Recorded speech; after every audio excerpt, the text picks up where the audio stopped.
it was, it was a free service that you provided. And sometimes people don't value something that's free, whereas if they're financially invested, that could They'll also be show a up. factor.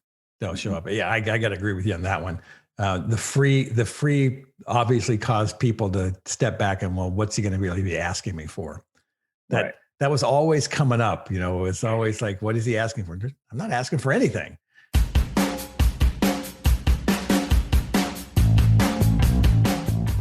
Welcome to the Motive for Life radio show. This is Robert Christiansen. Thank you for joining me.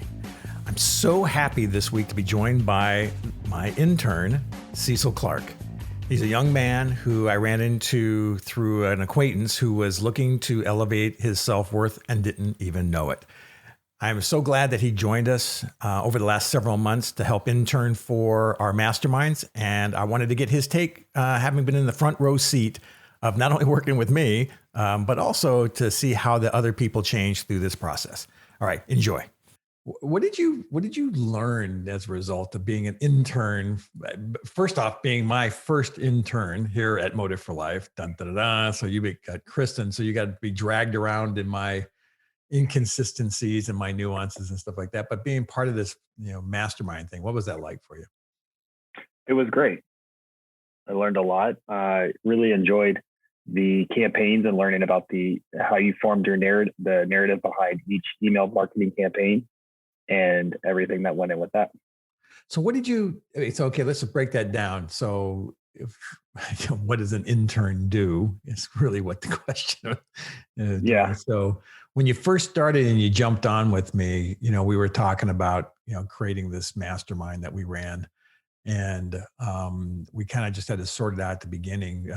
We kind of threw you deep into the pool there pretty quick.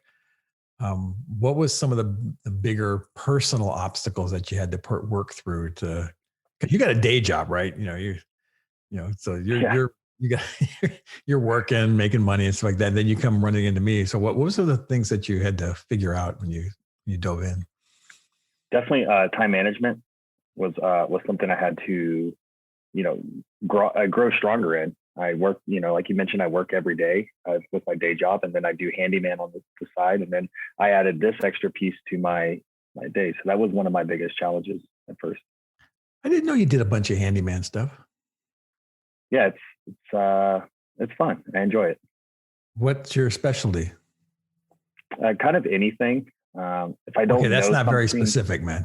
Narrow it down for me, Cecil. Gotcha. Something that it's kind of broad, but anything that's within like an hour to 2 hours that I can do in an afternoon. I've done some larger projects that drag over for a couple of weeks, but I've noticed that with working full time that I can't commit to spending 6 hours every afternoon to, finish a large project for someone. I see. So you were pretty much mechanically inclined, right? You're good with your hands working on stuff. This is pretty much the opposite of that as an intern. Yeah. Right. So how was that, learning new systems like email systems and our Zoom backend and all that kind of stuff? It was good. Some of the same things apply with being a handyman, like troubleshooting. If I don't know something, if I'm not able to see something, I have to reach to support and troubleshoot it with them. So that kind of was something that overlapped between the two. Oh, that's good, man. And so you had kind of a front row seat to the courses that we did. So we ran a men's only version on Wednesday. And then Thursday we had a mixed group, which was mostly women and some men. What were some of your observations between the two and what you were noticing between the groups? For the men's, it had a different dynamic. It seemed like there was like a brotherhood that was almost formed. The men always like to see each other. They were more business oriented. You could see that you could just see the goals and everything that they were focused on. The co-ed one was a little more. Everybody looked forward to seeing each other, but you could just tell that they had their own issues that they wanted to kind of talk about more, but they also were interested in the community as well and pooling the ideas and experiences together. Yeah, I have to say that rooting for the other person on the Thursday night was more overt, right? The support for them. I think that the way that men support each other is different, obviously. Definitely. I think that came through.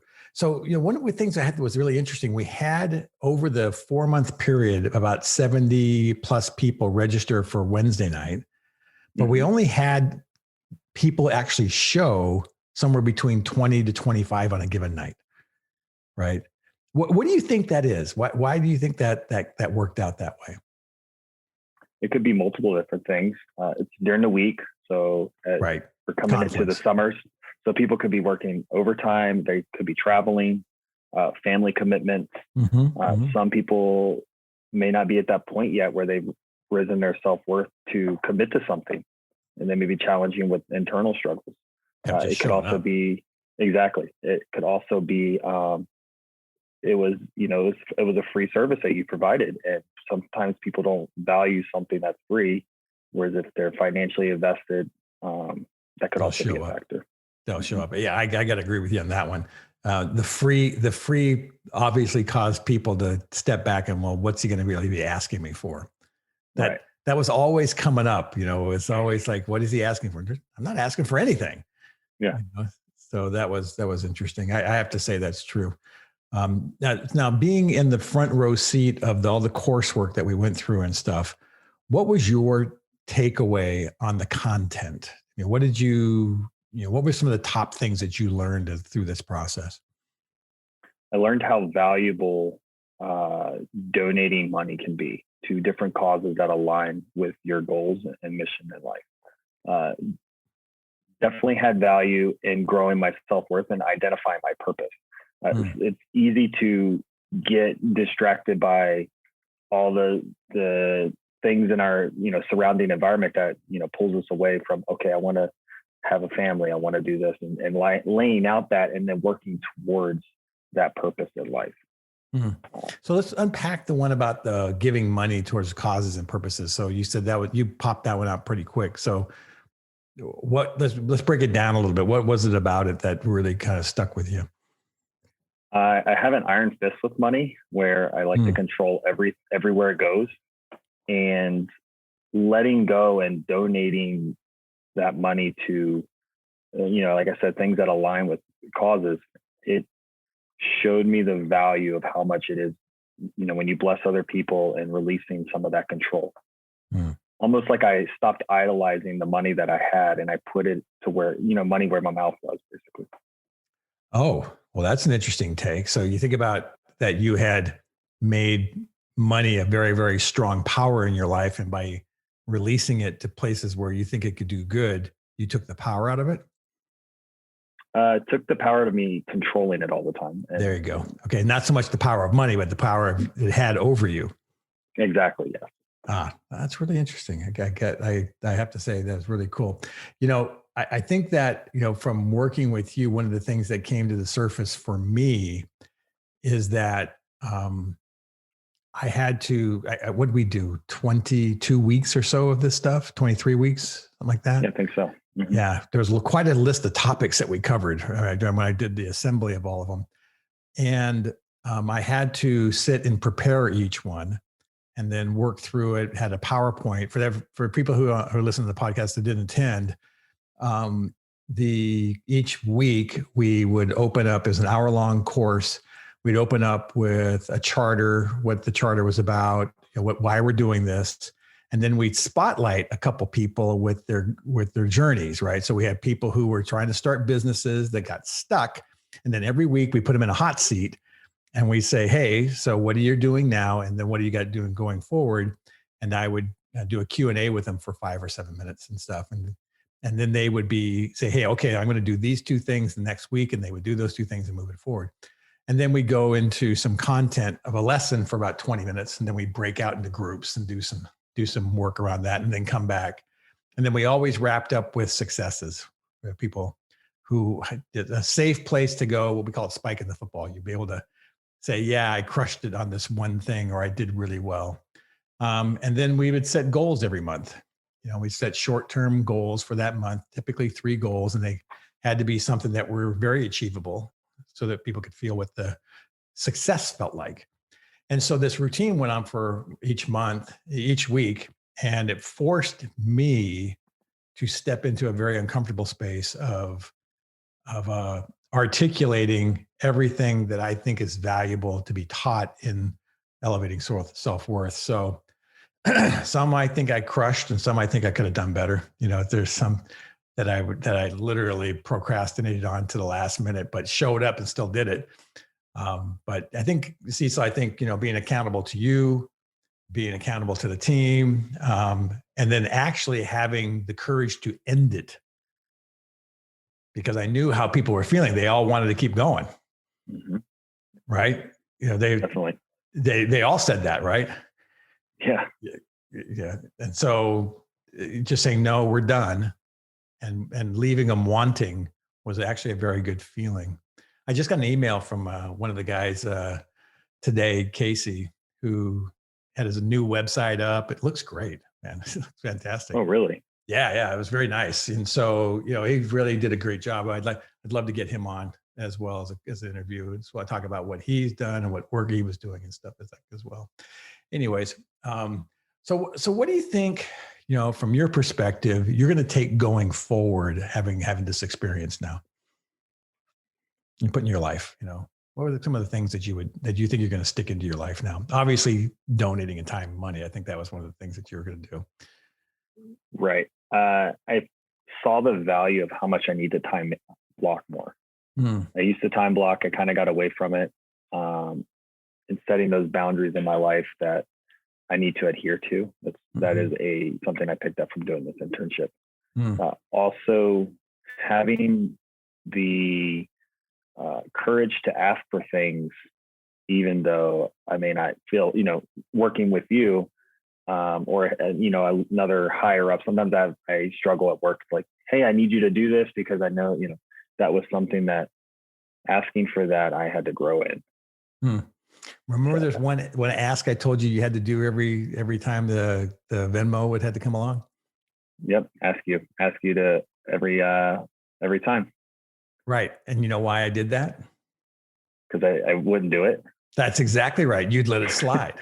Yeah, I was very uncomfortable with that. That was the hardest thing I had to do, was ask you to pay me. Yeah, pay you. I'm paying you as an intern. It wasn't a lot of money, but I mean, right. But it mattered though. It was enough to matter, wasn't it? Oh, it was very, very much.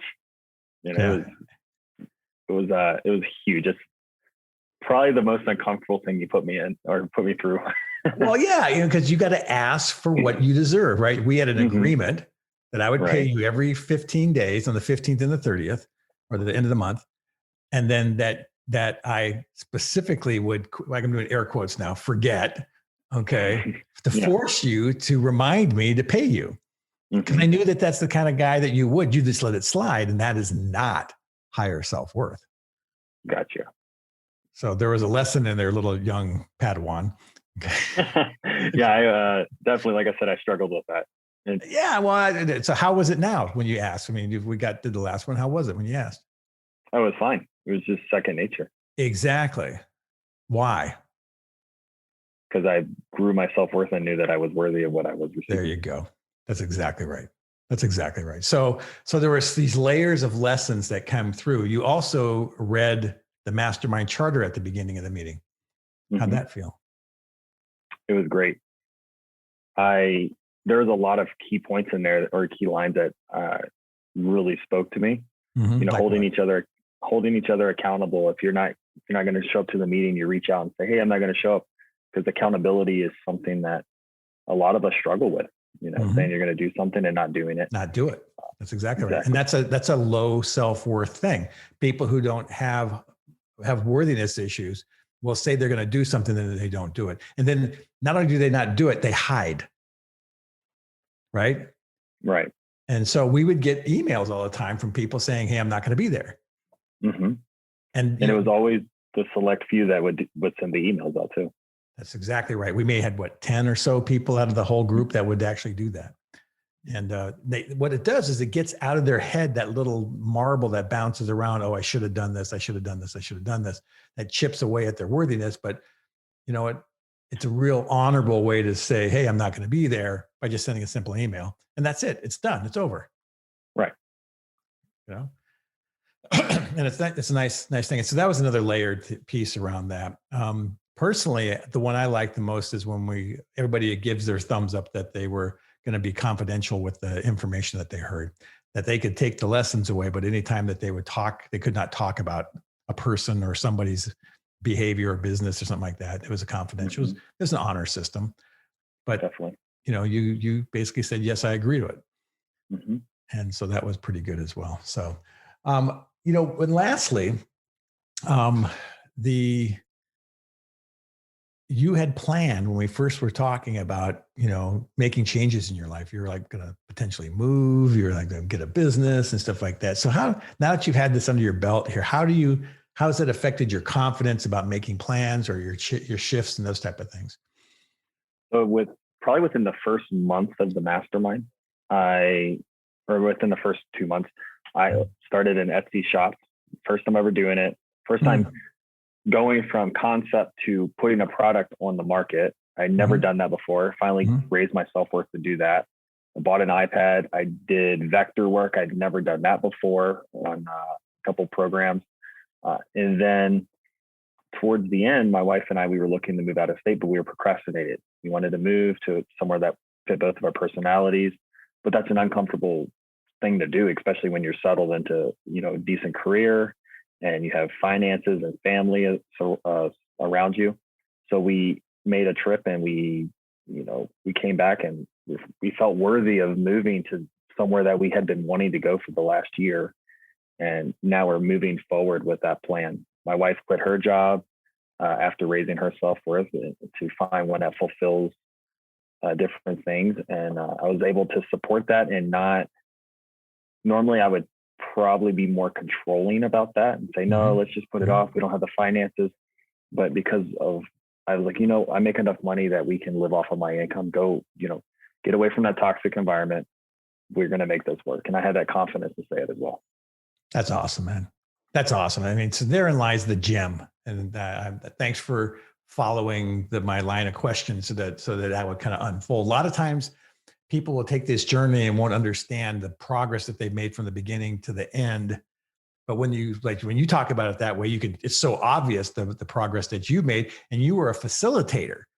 You're on the kind of the front row watching all this stuff unfold, but you were behind the scenes, moving people around to groups and readings and looking for people raising their hands and stuff like that, which was super helpful for me. All right. It gave me a chance to just focus on the content and not have to worry about, posting stuff in the chat and, links and that kind of stuff. So I'm really grateful, Cecil. Thank you so much for being on this ride with me. And I'm quite certain we're going to do some others. Sounds good. And thanks for having me on the ride.